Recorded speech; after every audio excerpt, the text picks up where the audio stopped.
Bom dia, meus amados. A graça e a paz do Senhor. Eu sou o pastor Rômulo Pereira, da Igreja Batista Palavra da Graça, e hoje nós vamos estudar o Evangelho segundo João, capítulo 15, verso 21, que diz: Tratarão assim vocês por causa do meu nome, pois não conhecem aquele que me enviou.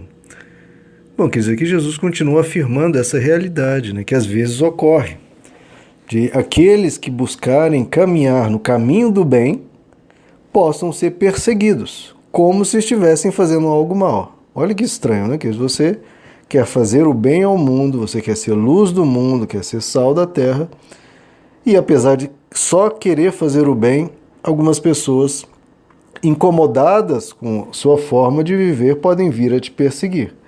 Isso aconteceu inúmeras vezes ao longo da história e pode acontecer. E o que Jesus nos diz é: bem-aventurados nós somos, se formos perseguidos por causa da justiça. Por quê? Porque é bom sofrer, é bom ser perseguido, é bom ser maltratado? É claro que não. Mas porque, como ele diz, grande será o nosso galardão no céu. Aqueles que resistirem e não abandonarem as suas convicções, não decidirem se corromper para ficar do lado da maldade, mas perseverar em fazer o bem, como Jesus disse, aquele que perseverar até o fim será salvo. Então, nosso principal objetivo aqui na Terra, aquilo que é inegociável, deve ser perseverar até o fim nas nossas convicções. Jamais abandonar a honestidade, jamais abandonar a bondade, jamais abandonar o amor. Lá o apóstolo Pedro, numa época de uma grande provação, uma grande tribulação que os cristãos estavam passando, ele na sua carta, é uma carta eminentemente escrita para um povo sendo perseguido, ele diz: Amados, não estranheis a ardente provação que vem sobre vós para vos experimentar, como se coisa estranha tivesse acontecendo. Não, mas regozijai-vos por serdes participantes das aflições de Cristo, para que também na revelação da sua glória regozijeis e exulteis. Então é sempre nessa perspectiva da vida eterna. Porque a nossa vida aqui, é um segundo, olha, estralou o dedo, isso foi a duração da sua vida. No plano da eternidade, isso foi a sua vida. Agora, será que nesse estralar de dedos a gente não consegue manter a nossa retidão e a nossa convicção de permanecer em Cristo? Os cristãos, na época que eles eram perseguidos durante o Império Romano, eles tinham uma codificação, porque eles não poderiam se identificar de forma pública. Olha, eu sou cristão. Não havia locais públicos para eles se reunirem, porque quando eles se reuniam de forma pública, os soldados romanos os capturavam e os matavam. Então eles passaram a se reunir em cavernas, em grutas, no subterrâneo, às vezes até no esgoto da cidade. E para se identificar, você chega numa cidade, como é que você faz para achar os cristãos? Eles tinham codificação, olha que interessante. Você chegava perto de uma pessoa que, pela aparência, pela atitude, você suspeita que seja um cristão, vocês desenham com o pé na areia um traço reto com uma curva no fim. Se a pessoa reparasse aquilo e pegasse o fim da curva e trouxesse o risco de volta no chão, formando um peixe, não sei se vocês conseguiram compreender aqui no áudio, é difícil explicar, mas o desenho de um peixe. Então, uma pessoa faz uma metade, a outra completa. E aí eles sabiam que tinham acabado de encontrar um ao outro sendo cristãos, porque formaram o desenho do peixe. Porque o peixe em grego é a palavra ictus, que se você for pegar, separar as palavras I, CH, T, U e S, formavam uma codificação dos cristãos, que é Iesus, Christus, Theos, Huios, Soter. Quer dizer, Jesus Cristo, Filho de Deus, Salvador. É o que as iniciais ictus, eles conceberam isso. Jesus Cristo, Filho de Deus, Salvador. Então isso foi um período da vivência cristã e os cristãos permaneceram, e por isso nós temos hoje o Evangelho conosco, porque eles perseveraram. E por que eu estou contando essa história, queridos?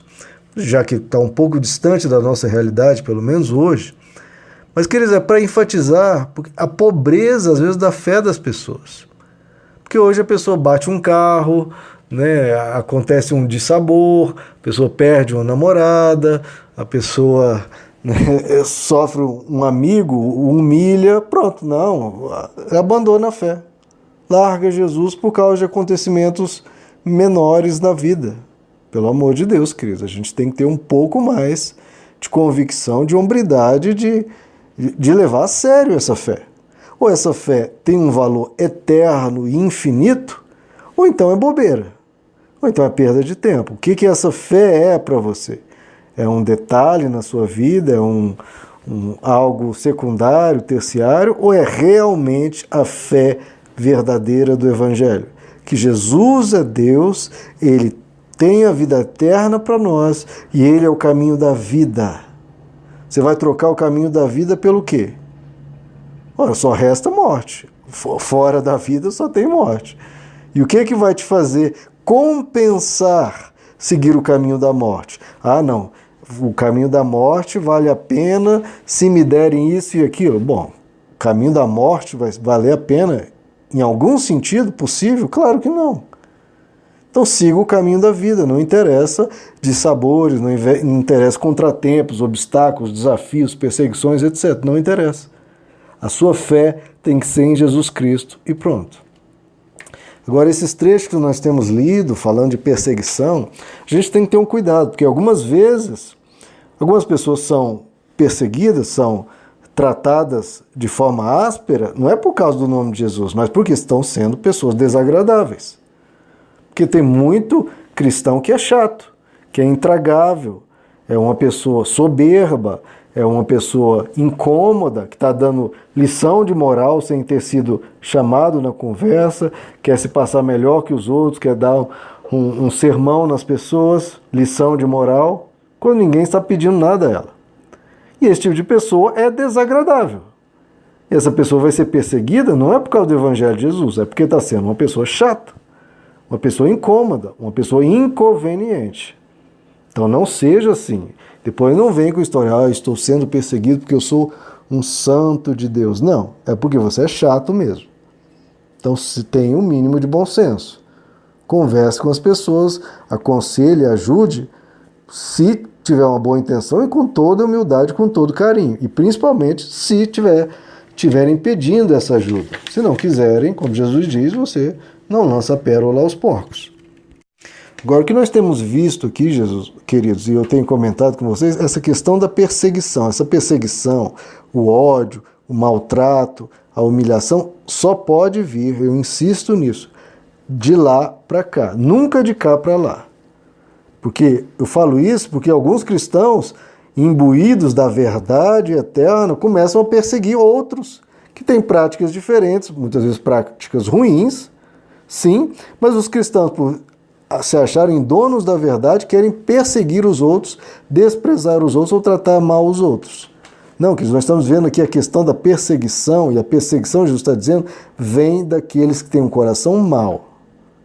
A pessoa pode se dizer discípulo de Cristo, pode carregar a Bíblia debaixo do braço, mas se está perseguindo alguém, essa pessoa tem um coração mau. Nunca um cristão pode usar das armas das trevas, nem mesmo para coibir o pecado ou o que quer que seja. Não pode haver perseguição. Jesus jamais fez isso, os cristãos jamais aceitariam isso. Isso não é a proposta do Evangelho. A proposta do Evangelho é convencimento. O Espírito Santo vem para nos convencer do pecado, da justiça e do juízo. Não para obrigar o outro a viver de uma determinada forma. Então jamais persiga ninguém. Por mais que a prática dela seja deturpada, seja corrompida, seja pervertida. Não. Ore por ela, esteja junto dela, ajude essa pessoa. Jamais a persiga, porque toda perseguição é diabólica. Não é para perseguir ninguém, você não é juiz de ninguém. A Bíblia já nos diz que só há um legislador e um só juiz.